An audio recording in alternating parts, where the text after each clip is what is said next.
It all started as one of those calm weekends where I just wanted to escape the noise of the world. The lake behind my house had always been my little sanctuary, a quiet place where I could cast a line, breathe in the fresh air, and enjoy the peace of nature. But that peace was quickly shattered the moment I received a letter from the HOA. They claimed I was violating community rules by fishing in what they called a protected area. Along with their warning came a fine, and not a small one either. I was stunned. How could something as harmless as fishing on a lake I lived beside suddenly turn into such a big problem? At first, I thought it was a misunderstanding. Surely, once I explained, they would see reason. But instead, they doubled down, threatening more fines and even legal action if I didn't comply. The HOA meetings became heated. Neighbors took sides, and I found myself at the center of a storm I never asked for.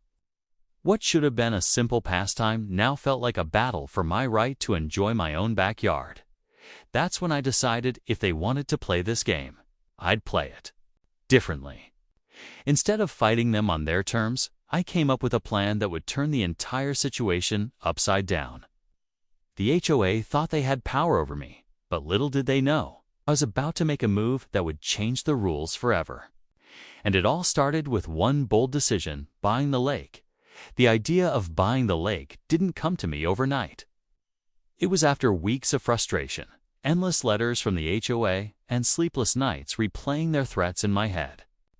I couldn't shake the feeling that they weren't just protecting rules, they were trying to control every little part of life in the neighborhood. It wasn't just about fishing anymore. It was about principle. Every time I walked past that lake, I thought of all the good memories I had there. From teaching my nephew how to cast a line to early mornings watching the sunrise ripple across the water. The HOA wanted to take that away, and I wasn't about to let them. Digging into the lake's history, I discovered something surprising. The body of water wasn't actually owned by the HOA. It was technically held by a private trust that had fallen inactive years ago. With the right offer, the property could be purchased outright. My heart raced as I realized that meant the very lake they fined me for fishing on could legally belong to me. Of course, it wasn't going to be cheap, and I knew the HOA board would be furious if they ever found out what I was planning. As I worked quietly behind the scenes, I noticed how deep the HOA's influence ran. Neighbors whispered about fines for lawn decorations, kids being scolded for playing too close to the water, even someone forced to remove a garden shed because it didn't match community standards. The more I listened, the more determined I became. This wasn't just about fishing anymore. It was about taking back freedom from a group that thought they could control everything. And my chance was getting closer by the day. The closer I got to finalizing the deal, the more the HOA seemed to tighten its grip. It's almost as if they sensed something was happening behind the scenes. Out of nowhere, I received another notice claiming my backyard fence was an inch too high. A week later, they said my boat, tied neatly at the dock, was an eyesore and needed to be removed immediately. It was obvious they were trying to wear me down, to make me so frustrated that I'd give in. But instead of discouraging me, it only fueled my determination. At the same time, I started noticing small shifts in the neighborhood. Some neighbors quietly supported me, even stopping me during evening walks to whisper their own frustrations about the HOA. They were tired of being told what flowers to plant, what curtains to hang, even where they could park. But others weren't so friendly. I'd catch cold stares at community gatherings, people muttering that I was stirring up trouble and ruining the order of the neighborhood. It was becoming clear this wasn't just about a lake anymore, it was dividing the community right down the middle. Meanwhile, I kept working through the legal process of purchasing the lake, and the deeper I dug, the stranger it all became. The trust that owned the lake had layers of complicated paperwork, and hidden in those documents were old agreements that could completely change how the land was used. Some of it hinted at property rights the HOA had been ignoring for years. If what I found was true, then they'd been enforcing rules they had no legal right to enforce. The stakes were higher than I ever imagined, and I knew the storm was only just beginning as the closing date for the lake drew closer. The pressure from the HOA reached a boiling point. It felt like every day brought a new letter, a new fine, a new accusation meant to push me over the edge. They even scheduled a special hearing where I was called out in front of the entire board and told that my actions were damaging the harmony of the community. Sitting there in that stuffy room with all eyes on me, I realized they weren't just trying to control rules, they were trying to break me down publicly. But what they didn't know was that I was only days away from turning the tables completely. Word began to spread faster than I expected. Neighbors whispered about my plans, and soon the entire street seemed to buzz with speculation. Some were excited, almost cheering me on quietly, while others looked nervous, afraid of what this could mean for the neighborhood. The HOA board, sensing they were losing control, doubled down harder than ever. Notices piled up. Threats of legal action became louder, and suddenly, I wasn't just fighting over fishing. I was fighting for the future of how this community would be run. Meanwhile, the paperwork for the lake was moving forward, but with every step came new obstacles. Lawyers from the HOA suddenly appeared, filing last-minute challenges to delay the sale. Meetings turned into confrontations. The tension was so thick that even walking by the lake felt different, as if everyone knew something big was about to happen. The quiet water that once brought me peace had now become the center of a storm that threatened to pull the entire neighborhood into chaos.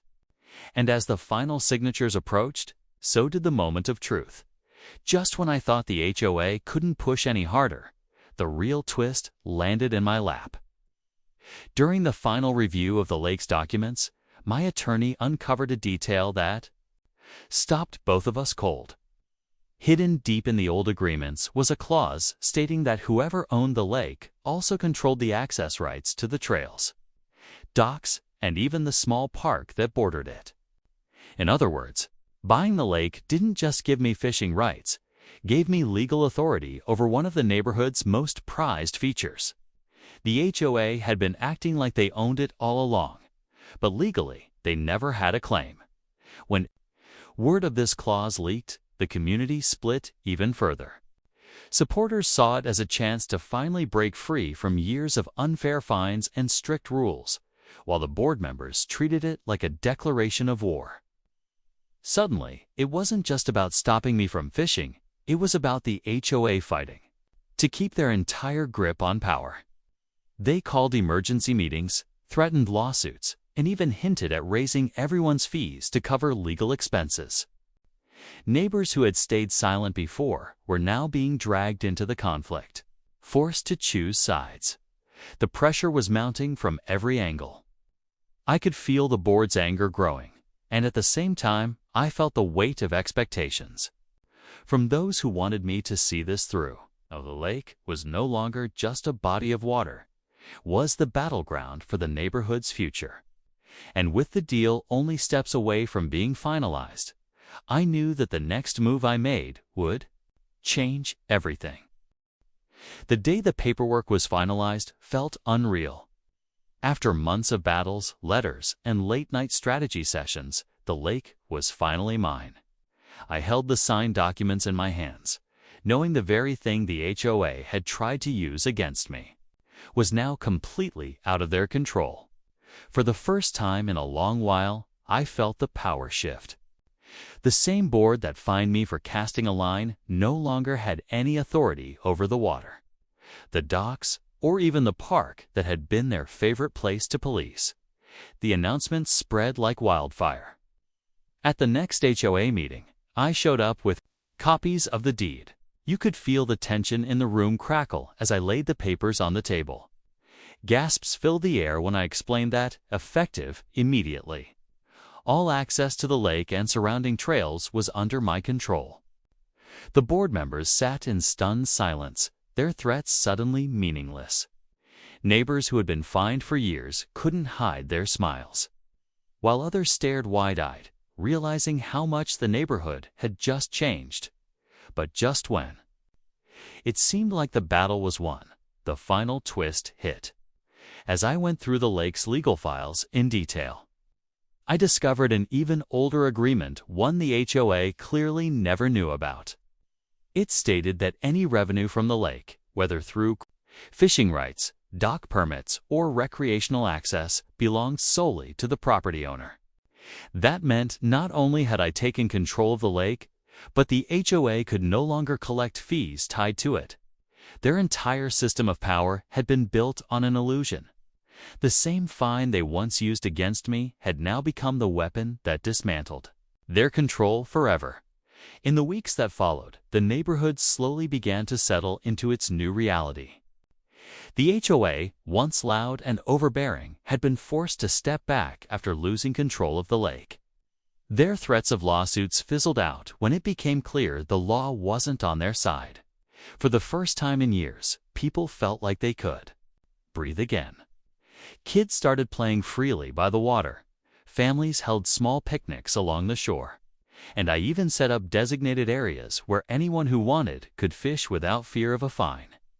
What had once been a source of tension was becoming a place of community again. Not everyone was happy, of course. A few board members tried to hold on to their authority, sending out memos and warning letters.